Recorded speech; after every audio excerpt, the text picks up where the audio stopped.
Bonjour chers amis de l'émission En Route, et comme vous le savez, nous voyageons pour vous et aujourd'hui nous avons reçu un voyageur. Il a parcouru le monde, il était en Corée, il était en Zambie, il était en Côte d'Ivoire, au Ghana et le voici au Togo. Aujourd'hui il nous a damé le pion. Bien aimé Chafa, Claude, Jean-Claude Edouard, qu'est-ce qui nous vaut l'honneur de votre visite à Lomé? Merci Bishop Hams. Nous bénissons le Seigneur pour le privilège d'être ici à Lomé. Et nous sommes dans cette tournée ouest-africaine pour parler collaboration avec l'Église, pour encourager l'Église corps du Christ à travailler la main dans la main. Parce que nous croyons que seul on peut faire des exploits, mais si nous sommes à plusieurs unis, Dieu peut nous aider à faire beaucoup plus d'exploits. Et seul, on peut travailler, mais unis, on a différentes compétences, on a différents ministères, différents dons qui, mis ensemble, collaborent à équiper le corps de Christ, collaborent à faire grandir le royaume de Dieu. Donc voici en fait ce qui a justifié notre arrivée ici au Togo. Merci. Donc c'est le groupe Advance, n'est-ce pas? Et Trust Message, est-ce que ce n'est pas une nouvelle église? Il est bon de noter que Message Trust est un ministère évangélique qui est basé en Grande-Bretagne et précisément à Manchester, qui existe il y a plus d'une trentaine d'années. Message Trust a deux compartiments, un département qui se focalise sur comment équiper l'église pour qu'elle soit en train de pouvoir former ses propres missionnaires. Et le département auquel moi j'appartiens, c'est le département Advance. Advance veut être une opportunité où nous encourageons les chrétiens à venir en petits groupes, des groupes de 12 personnes, avec des rencontres régulières, avec l'opportunité d'étudier la parole, de prier ensemble, mais des groupes où nous devenons responsables, dans la mesure où nous prions les uns pour les autres et nous prenons conscience que le témoignage de l'un peut affecter l'autre. Donc nous devenons des personnes qui veillent les uns sur les autres, des personnes qui s'encouragent au perfectionnement et qui, ensemble, sortent pour évangéliser. Donc Advance n'est pas une église, Advance n'est pas une dénomination, Advance est un outil au service du corps de Christ pour encourager l'évangélisation et donner l'opportunité à l'église d'expérimenter l'unité dans ce qui est en train d'être fait. Oui, merci. Dans votre intervention, vous aviez dit que Advance n'est pas une nouvelle dénomination, ce n'est pas non plus une église, c'est, si je ne me trompe pas, c'est une communauté de frères qui sont ensemble, qui s'édifient et qui travaillent ensemble, n'est-ce pas? Ok. Bon, maintenant, est-ce que vous pouvez nous toucher les quelques 3, 4 piliers ou 5 piliers qui sont les bases d'Advance? Advance se définit par 5 caractéristiques principales. Et ces caractéristiques-là sont assez importantes. Pour nous, il faut des rencontres régulières. Parce que quand vous ne vous rencontrez pas de façon régulière, vous pouvez perdre le fil de ce que vous êtes en train de faire. Donc à Advance, nous encourageons au moins une rencontre mensuelle. Sachant que les gens sont occupés dans leurs différentes dénominations, nous ne voulons pas que cela prenne le pas. Donc, acceptez de vous réunir de façon régulière. Deuxièmement, acceptez de pouvoir vous équiper les uns les autres. Vous travaillez à un perfectionnement. Troisièmement, travaillez également à être responsables les uns vis-à-vis de l'autre. Force est de constater aujourd'hui que personne ne veut qu'on lui fasse des remarques. Personne ne veut qu'on lui fasse des reproches. Mais on ne peut pas grandir si on n'a personne qui nous parle. À Advance, nous croyons dans le fait que chacun doit avoir un Paul, quelqu'un qui parle sur lui.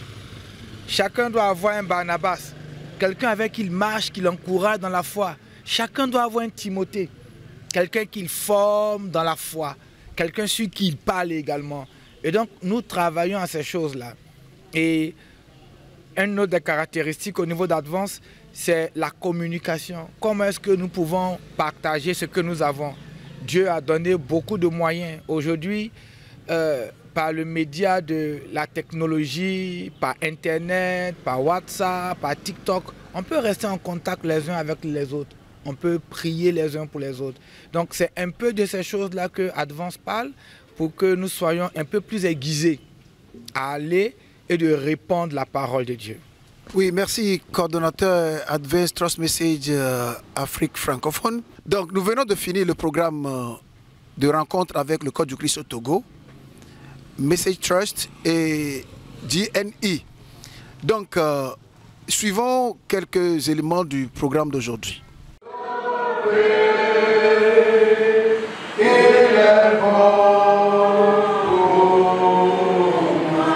Encore un chant que j'aime beaucoup quand je fais l'évangélisation.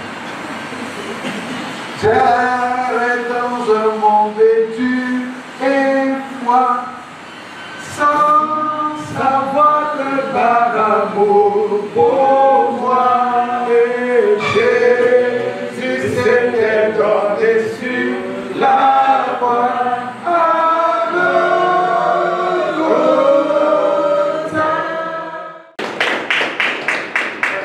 Être le premier responsable Afrique au niveau de Message Trust pour le compte de Advance, pour tous les groupes Advance. Moi, j'ai la charge de conduire l'Afrique francophone, mais elle conduit toute l'Afrique. On a une troisième personne aussi qui est en charge du côté anglophone. Et c'est cette équipe-là ce matin qui vient partager ce temps d'échange avec vous. Que le Seigneur vous bénisse et merci d'avoir accepté de répondre, de prendre votre temps pour participer à ce temps d'échange. Que le Seigneur vous bénisse. Merci. Merci. Donc, on va tout de suite laisser la parole à Félix. It's so good to be with you in person. Alors, je suis heureux de vous voir physiquement. You know the worst thing about not knowing the local language Oui, la mauvaise chose de ne pas connaître la langue locale, is that he could say a whole lot of bad things about me and I won't know. c'est que je peux dire beaucoup de mauvaises choses sur lui et il ne saura pas. But welcome to this meeting. We're so excited to have conversations. Bienvenue à cette rencontre et nous sommes heureux d'avoir ce temps d'échange. And we look forward to engaging around evangelism today. Et nous sommes en train de nous attendre à ce que nous puissions discuter concernant l'évangélisation aujourd'hui. It's always important to start a meeting with a word of scripture. Amen. C'est très important de démarrer la rencontre avec une parole des Écritures. Amen.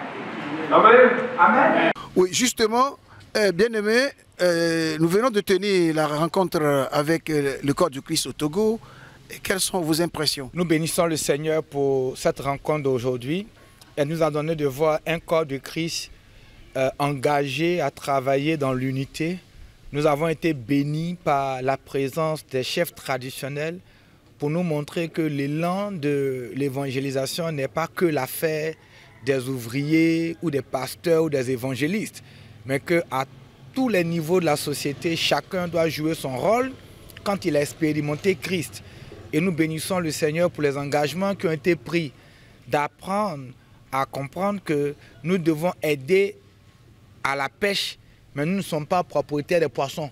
Les poissons appartiennent à celui qui a ordonné la pêche, qui est le maître de la moisson, qui est notre Père céleste. Et c'est des choses assez importantes que ce matin nous avons retenues, pour lesquelles nous nous sommes engagés de continuer de collaborer, de continuer de nous-mêmes ne pas être un frein à l'évangélisation. On a entendu ce matin que bien souvent, c'est notre témoignage, c'est notre manière de regarder les autres qui nous empêche d'aller vers eux pour leur présenter l'évangile.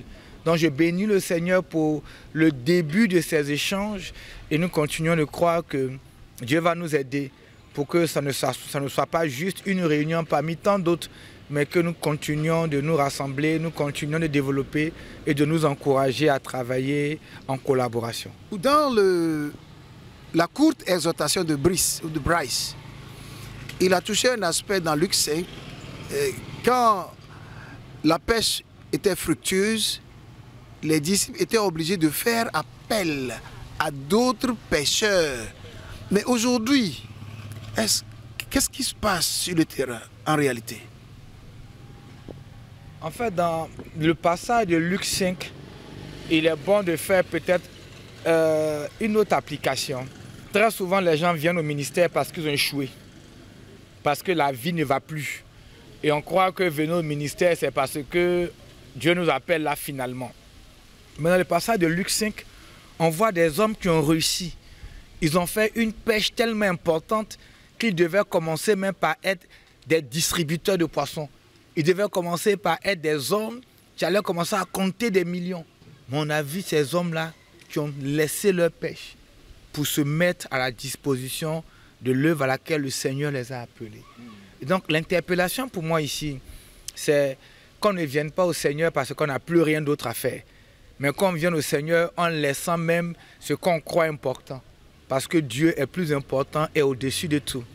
Également, dans ce qu'on a partagé ce matin, Bryce montrait qu'en Afrique du Sud, dans la zone d'avril et de mai, il y a une bande de poissons sardines qui se baladent le long des côtes. Donc chaque année, c'est une opportunité pour les pêcheurs d'y aller, de jeter leur filet et puis de pêcher ces poissons. Et pendant qu'ils le font, ils invitent tous ceux qui sont sur la rive. Et chaque jeune gens, chaque enfant est content de participer à cette pêche. Et ce qui est intéressant, c'est qu'ils tirent le bénéfice de la joie, mais quand les poissons arrivent, c'est seulement les pêcheurs qui mettent leurs poissons dans leur cage et puis ils retournent dans leur maison.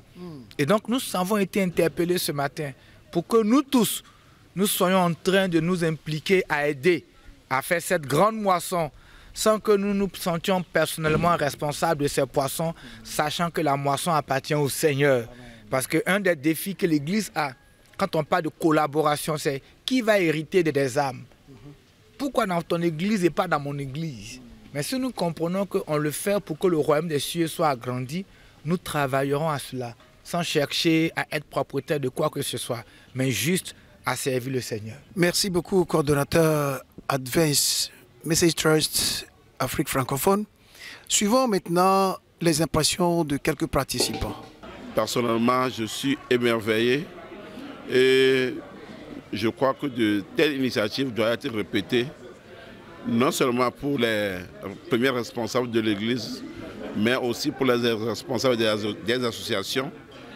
Pourquoi pas nous, les chefs traditionnels? Dieu a un plan pour tout le monde. En cela, je crois que sa parole doit être prêchée à temps et à comptant, comme Saint Paul l'a dit. Et nous sommes disponibles à poursuivre avec les organisateurs ce séminaire pour l'épanouissement de la parole, surtout pour l'unité des chrétiens. Merci. Donc que Dieu fasse grâce, Dieu bénisse les organisateurs à tous les niveaux, Dieu bénisse nous les participants aussi, afin que ça ne soit pas une fois de plus une formation, mais une formation qui portera de fruits et qui va transformer les autres. Je pense que cette rencontre avec Advance est une rencontre très fructifiante, parce que d'abord, l'objectif c'est l'évangélisation, et en fait le but de l'église c'est évangéliser. Sortez, ça veut dire que c'est la grande commission. Et Jésus a donné cette grande commission-là au moment où il devait partir vers le Père. Donc ça, c'est d'abord un avantage. Et de deux, au niveau d'Advance, la différence, ils ne veulent pas qu'on parle d'une manière individuelle, mais qu'on s'unisse ensemble. Donc ça veut dire que c'est ça qu'on appelle le corps de Christ. L'unité dans le corps peut nous permettre en fait d'avoir la victoire. Mais si on n'est pas unis et qu'on parle de manière dispersée, c'est qu'on parle déjà de manière vaincue. Et Advance veut nous aider à être vainqueurs avant même le départ dans cette unité. Donc j'estime que vraiment c'est une très bonne conférence. Chers amis de l'émission En route avec Dieu en Afrique, nous sommes en train de clôturer cette émission avec notre bien-aimé Chafra qui nous vient tout droit de la Côte d'Ivoire. Maintenant, il va nous dire quels sont ses projets d'avenir pour le corps du Christ au Togo et surtout étant le coordonnateur de la zone. Merci beaucoup Bishop.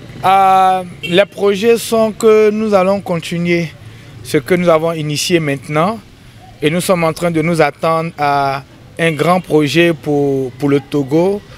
Au niveau de Luis Palawa Association, nous sommes en train de travailler à un festival d'évangélisation qui doit avoir lieu au Togo. Nous sommes en train de travailler également à d'autres choses au niveau de la sous-région. Et nous voulons vous inviter, pour vous qui nous écoutez, à être partenaires avec nous et à participer au congrès des évangélistes, le congrès PEN que nous organisons en Côte d'Ivoire du 1er au 4 juillet Donc pour tous ceux qui nous entendent et qui nous reçoivent, vous êtes invités à des programmes d'évangélisation, vous êtes invités à venir faire des programmes, que ce soit en Côte d'Ivoire ou dans la sous-région, mais à participer à ce congrès. Vous savez que l'Afrique est l'épicentre de la chrétienté et nous nous sommes dit que nous devons achever la tâche. Pour achever la tâche, nous devons être nous-mêmes équipés, bien équipés, et que nous partions pour atteindre les peuples non atteints, que nous portions l'évangile à ceux qui hier nous ont soutenus avec l'évangile. Donc le message vous est lancé. Venez, soyez participants de ce congrès des évangélistes et qu'ensemble nous puissions voir le défi que représentent les Verts. J'espère que vous comprenez mon langage. Le défi que représentent les Verts, les descendants de la femme esclave, être en train d'être gagnés au Seigneur dans notre région, dans nos pays, pour que le royaume de Dieu avance en dépit des peurs, de la terreur, en dépit de tout ce qui est fait autour de nous. Que le Seigneur vous bénisse. Merci beaucoup, coordonnateur. Rendez-vous est pris pour la première semaine de juillet l'année prochaine. J'espère que vous allez rejoindre cette grande famille d'évangélistes et qui œuvrent pour que le royaume de Dieu avance ici, surtout en Afrique francophone. Restez bénis. Bien-aimés, je crois que comme vous êtes toujours en voyage, vous nous damez le pion. Bon retour et bonne continuation de mission. Merci beaucoup. Et à la prochaine. Bye bye. Au revoir, bye bye.